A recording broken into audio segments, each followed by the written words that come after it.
Wow. About 1 million of those 1.371 million jobs created were private sector. That's a good thing. And the household survey blew up in terms of the strength compared to the establishment survey. What did you see in this report, Ed?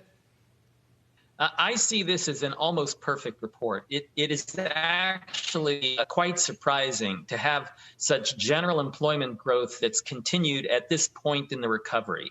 So if you think about it, Rick, you know, we've had about 2.5 million jobs created over the past 3 months. Obviously, this month is slower than some of the earlier months, but it's still, you know, close to 1.5 million jobs is excellent. We're seeing general health in the labor market. Wages are growing.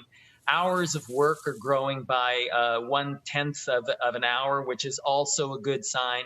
And then the other thing that doesn't come out in the Jobs Day report, but that I always look at is, you know, is churn, which you get through JOLTS. So if you look at JOLTS, it's a very active labor market. We had 6.8 million hires. We had 4.7 million separations, net of 2 million.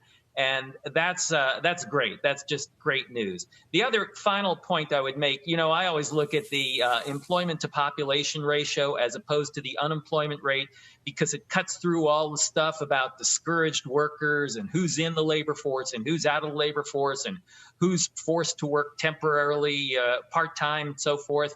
And if you look at that number, that one jumped 1.4 percentage points. So it's now at 56.5%. We're going to need to see it get up to about 60, maybe a little above 60% to be back at full employment. But boy, the trends are just great. It's really quite amazing to see this at this point.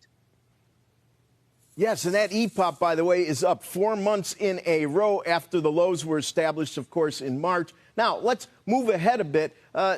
There's a lot of issues that have been in the news.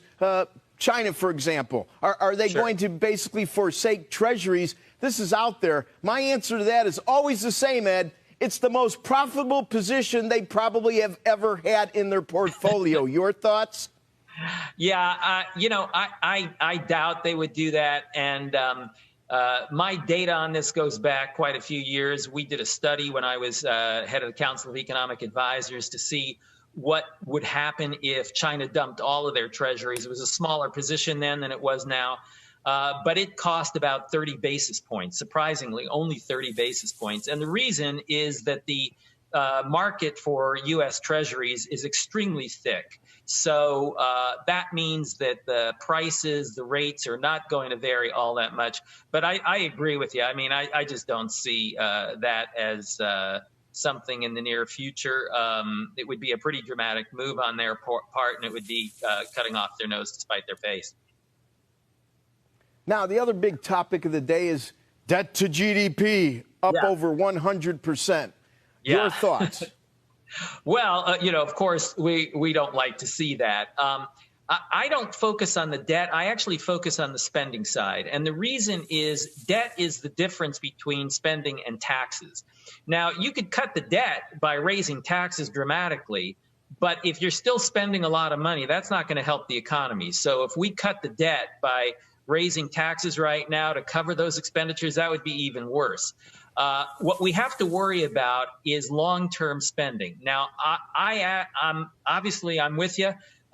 We worry about something like what we've seen right now in terms of dramatic increases in spending. But the important point to remember is that this is a one-off deal. At least we hope it's a one-off deal.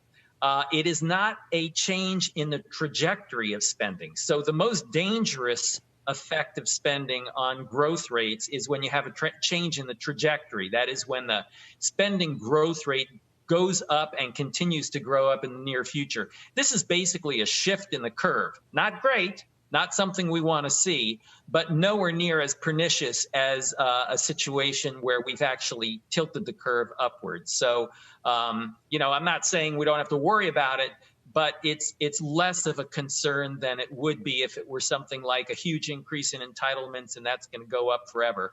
That's a much more dangerous threat to economic growth in the long term.